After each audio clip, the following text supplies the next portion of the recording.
नागपुर नाम के गांव के किनारे पुराने पीपल के पेड़ के पास एक टूटा फूटा कच्चा मकान था।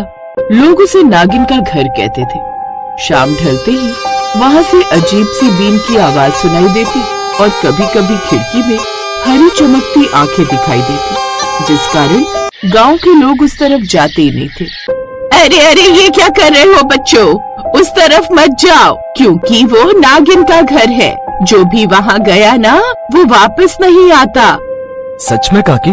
और नहीं तो क्या, मैं झूठ बोल रही हूँ क्या? और तो और आज अमावस्या है, आज वो बाहर निकलती है, इसलिए आज तो बिल्कुल भी बाहर मत जाना, समझा? अब गांव में दहशत फैल चुकी थी। कोई भी उस घर के आसपास भटकता भी नहीं था। रिया, कहाँ भटकती रहती है सुबह से शाम तक तू? बस खेलती रहती है। चल आजा, खाना लगाती हूँ। माँ, क्या सचमुच में उस दूर वाले घर में कोई नागिन रहती है क्या? हाँ, सुना तो हमने भी है। तो क्या वो कभी भी अपने घर से बाहर नहीं आती? मुझे क्या पता, मैं क्या उसकी चाची लगती हूँ जो वो मुझे बताकर घर से बाहर आएगी जाएगी? और तुझे क्या करना? बस कहा ना उस तरफ कभी मत जाना। फिर खाना खाने के बाद रिया काफी देर तक खिड़की से उस घर की तरफ देखती रहती। दरअसल उस घर की तरफ कभी कोई नहीं जाता था। तभी मोहन भी काम से घर लौट आया। अजी, बड़ी देर लगा दी आने में।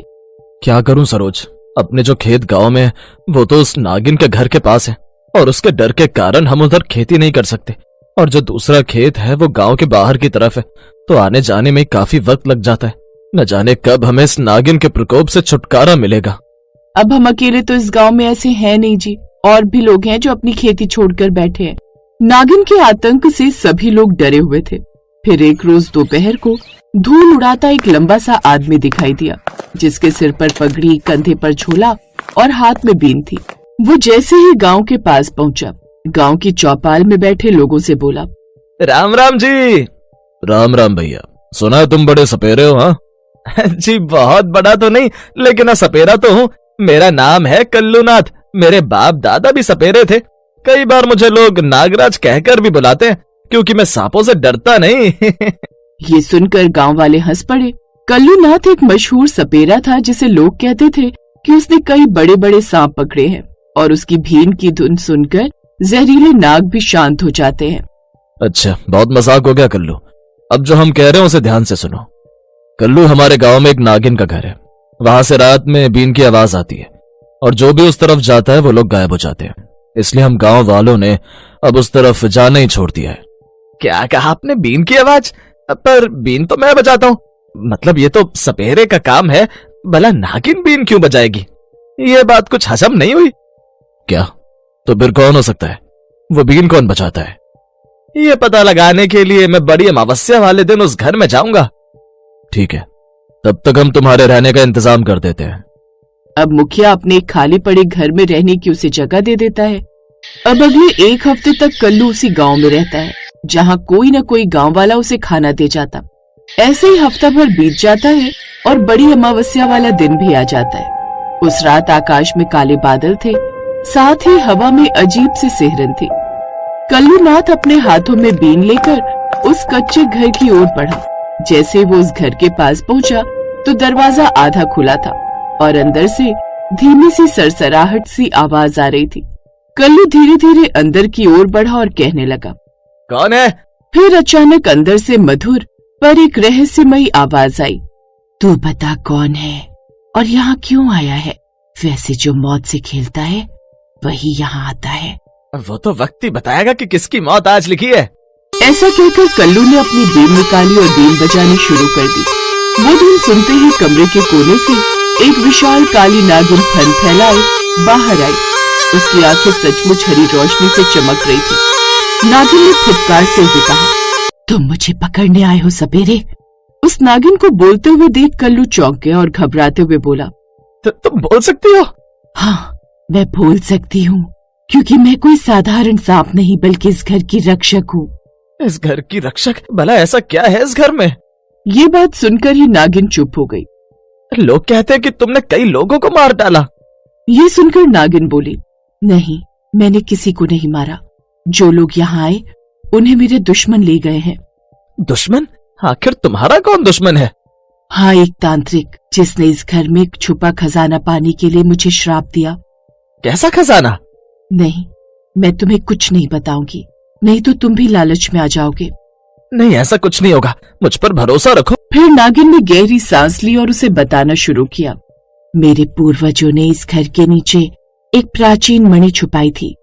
वो मणि इतनी शक्तिशाली है कि उसे पाकर कोई भी अमर हो सकता है। जैसे लोग शिव की कथाओं में अमृतत्व की बात करते हैं, पर ये मणि गलत हाथों में गई तो विनाश होगा। इसलिए उसी की रक्षा के लिए मैं यहाँ कई सालों से हूँ। ये सुनकर कल्लू हैरान रह गया। क्या कहा, मणि? हाँ, और उसी मणि को पाने के लिए मेरा दुश्मन यानी कि वो तांत्रिक यहाँ आता है और वही यहाँ आने वाले को ले जाकर उनकी बलि दे देता है, ताकि सब गांव वाले ये सोचे कि मैं उन लोगों को मार रही हूँ, जबकि असल में वो तांत्रिक अपनी तंत्र विद्या बढ़ाने के लिए उन लोगों की बलि देता है। तो वो तांत्रिक कहाँ है? तभी अचानक पीछे से किसी के जोर से हंसने की आवाज आई। कल्लू ने पीछे मुड़कर देखा तो सामने दरवाजे पर काले कपड़ों में एक लंबा सा आदमी खड़ा था। उसकी आंखों में लाल चमक थी। यही हूँ मैं। कौन हो तुम? मैं हूँ भैरवनाथ, और आज ये मणि मेरी होगी, क्योंकि आज बड़ी अमावस्या है और आज ये नागिन वो मणि मुझे देगी। नहीं, मैं तुझ जैसे लोभी के हाथों में वो मणि अपने जीते जी नहीं जाने दूंगी। इसलिए तो मैं तुझे मारने आया हूँ। जब तक मैं जिंदा हूं तुम इस नागिन को हाथ नहीं लगा सकते। तू एक साधारण सपेरा मुझे रोकेगा? तुझे मालूम नहीं मैं कितना बड़ा तांत्रिक हूँ। तभी कल्लू ने बीन कसकर पकड़ी। फिर तांत्रिक ने मंत्र पढ़ना शुरू कर दिया। फिर घर के चारों ओर धुआं फैल गया और नागिन तड़पने लगी। फिर नागिन चीखने लगी, नहीं, ये वही मंत्र है जिसने मुझे श्राप दिया था। मुझे बचाओ, मुझे बचाओ। फिर कल्लू ने तुरंत बीन बजानी शुरू की। उसकी आवाज इतनी तेज थी कि उनकी दीवारें कांपने लगी। उस आवाज से तांत्रिक के सर में काफी तेज दर्द होने लगता है। ये क्या कर रहे हो? बंद करो इसे, बंद करो। अरे ओ तांत्रिक, ये मेरे दादा की सिखाई हुई धुन है, इससे बुरे से बुरे जादू का असर भी टूटता है। फिर जमीन हिलने लगी और अचानक फर्श टूट गया और नीचे से हरी रोशनी निकली। वो वही मणि थी जिसे देखकर सबकी आंखें चौंक गई। नागिन ने फन झुकाकर कहा, सपेरे, अगर तुम सच्चे हो तो मणि को छूकर कसम खाओ कि इसका उपयोग भलाई के लिए करोगे। जल्दी से उसे उठा लो। फिर कल्लू ने बिना डरे झट से इस मणि को उठाया। उसके हाथ में आते ही तेज प्रकाश फैला। नहीं, वो मेरी है, तुम उसे हाथ नहीं लगाओगे। शक्ति पाने के लिए लालच नहीं बल्कि अच्छी नीयत चाहिए, और ये तुम्हारी है, इसे तुम अपने पास ही रखना। नहीं, वो मुझे दे। इसे पाने के लिए मैंने कितने वर्षों से परीक्षा की है, आज मैं इसे जाने नहीं दूंगा। फिर सपेरे ने बीन बजाना शुरू किया और उसकी आवाज से वो आवाज आने लगी। फिर नागिन ने मणि को अपने फन से छुआ, जिससे एक तेज प्रकाश हुआ और वो चीखते हुए राख बन गया। अब नागिन ने वो मणि लेकर उसके हाथों में दे दी।